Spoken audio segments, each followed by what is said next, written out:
So guess who's got 10 hyperfocus fingers and is now on Adderall?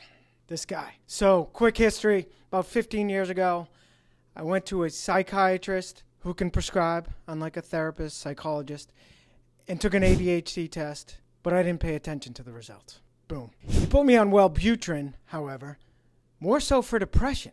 It did seem inconclusive, but there's no doubt. And the Wellbutrin I took, but it made my heart race, so I went off of it, and he never suggested anything else. But I've realized more and more I clearly have ADHD. My therapist, continually has brought it up, as well as some friends, etc. So I asked my primary doctor if he could just spare me from going to a psychiatrist, given I have bad insurance, and just prescribe me a med. So he put me on Atomoxetine. It's a non-stimulant, which I took for about 6 months. I even did absolutely nothing, even when I doubled the dosage. Turns out non-stimulants are, I think, more often prescribed because they don't have an addictive nature as stimulus-based ones, like Adderall. But I did go back to him and say, hey, this has not done a thing. I'd like to try the Adderall. So put me on that, 20 milligrams. I just started just a little over a month ago. First night I picked it up around 3 o'clock. Their extended release, which I took to mean like other ones that can take up to, say, a week or two to build up in your system and work. So I didn't expect that after an hour, I was feeling differently. Just so happened that day, I hadn't eaten a single thing, and I've been drinking coffee. I thought it was just the caffeine. I normally drink half calf. I drank full calf that day. Thought that's all it was, but I was all over on my computer. Didn't budge from my computer the entire rest of the day. I did foolishly take a second one later that night, again thinking it's extended release, so just get a couple in my system so this thing will kick in. I really just thought it was a caffeine at that point. Well, I was up. I didn't eat literally one thing that day till 2 a.m.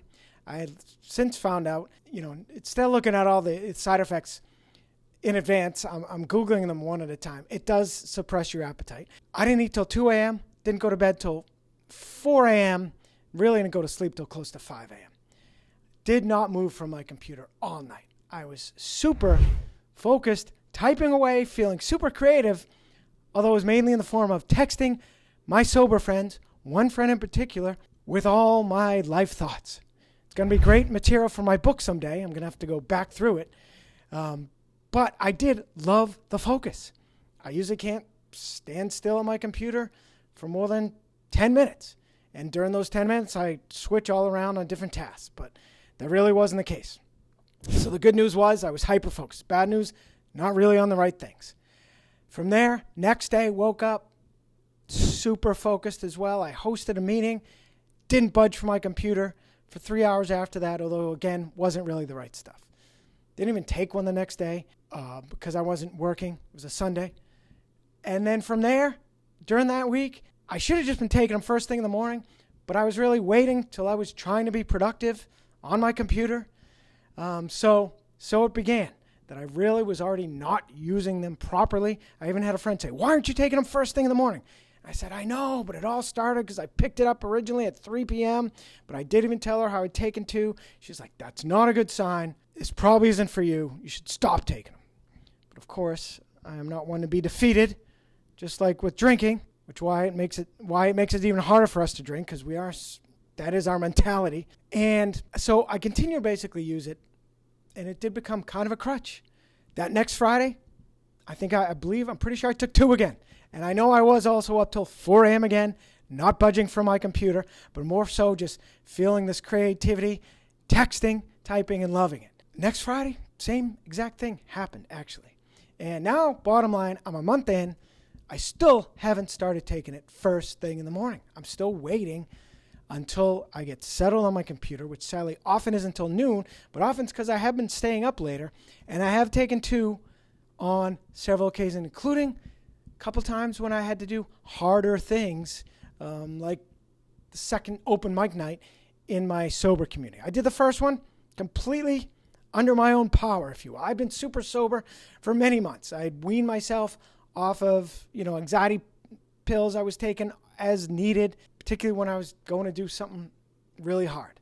So, the nice part about it was I finally was getting a little help cheating the system after, 15 months of continuous sobriety. And like I said, being super sober for many months, maybe even up to 6 months. And that is the temptation. And now I understand why friends with addiction say, alcoholics in particular, say that they struggle with taking Adderall. I thought it was triggering them to drink, but I think it was triggering them to try to abuse the Adderall. The good thing is you only get 30 pills in 30 days, or maybe 29, 28 if you can pick up your prescription a day or two early. So I made it, over the course of the month. I never took them on Sundays because I wasn't looking to be productive. And that's really where it's applied for me. It's just trying to be productive at my computer. But actually, I do just need to get it taken every morning because I need to be productive and have a sense of urgency everywhere. And this is my understanding of what it helps give you. And that's those of us with ADHD, we need that. I'm going to do a whole video on that. But for the sake of time, there was a guy, I talked about it on a couple sobriety meetings. A guy said to me after, he said, have you found it removes your mouth filter? And I was like, what? I took that to actually mean give you a dry mouth, because that's another side effect I found out about.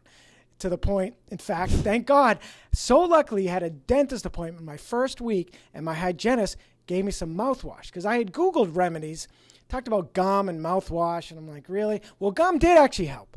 I was like, how's mouthwash going to help? I probably wouldn't have looked into it, but it has really helped.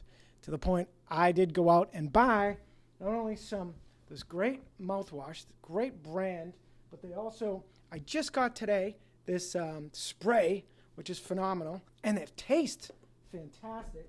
And I also got some dry mouth lozenges and some of this gum. It's got to have xylitol in it. That's the key ingredient, apparently. So, highly recommend for that. What else? And actually, my appetite now, if anything, I've got a voracious appetite. I think if anything, I just don't want to stop and eat because I'm feeling in a zone, which is this whole crutch thing. I've talked about it. First year sobriety, anything but booze. Coffee was a big one for me, even the anxiety medication. It's not a crutch if you need it. But once you strengthen that prefrontal cortex, you start doing hard things sober, you don't need it as much. So to continue to use it would be like using a crutch for your leg without needing it. And then what's going to happen if you do? That leg is not going to get properly strengthened until you stop using the crutch. So I don't like the fact that my mind had gotten so much stronger these last 15 months. It has weakened it a bit. And it has got me almost doubting my pure sober capabilities. On the flip side, this is absolutely the drug I've been missing my entire adult life. It absolutely gives me the hyperfocus that I lack. It's amazing. We're not lazy, as I try to explain to my friend Matt, ignorant friend. It's not about laziness. It's just your mind. And it's more, by the way, than just not focus. Everyone's got ADD. We all have 15 tabs open. No, it's more than that. You basically just don't want to work, for lack of a better way of saying it. And with this, I completely want to. Sadly now I'm just enjoying, this creativity and this freedom of my mind that I haven't been able to apply it to doing the right kind of work I need to do. But I'll get there. And it is just like with sobriety. I'd stop. I love having sober conversations, which is also killing my productivity. But hey, this is all under self-care. So what else? Just want to make sure. Yeah, I loved a woman saying, she was tempted to slip from drinking because she was sick of being a responsible adult. And this is where this has helped me feel a little more freedom. But again, it's re-enabling me to feel like I'm cheating the system. And that's what I did for close to 30 years with alcohol. So I don't want to do that. I have to start taking it in the morning, 1 per day. So my overall thinking is, I'm just past the first 30 days. It's a settling in process. I do need to start taking it properly in the morning, only 1 per day, but it is absolutely getting me on my way to giving me the focus I've been missing. And then I need to get my life back because the lack of productivity and the procrastination is absolutely killing me. So that'll do it for now. Stay tuned for updates. And I'm excited to do my next video talking about ADHD in general because I've learned so much and it's fascinating. So that'll do it. As always, please like, share, subscribe, and remember, stronger, sober. Thanks.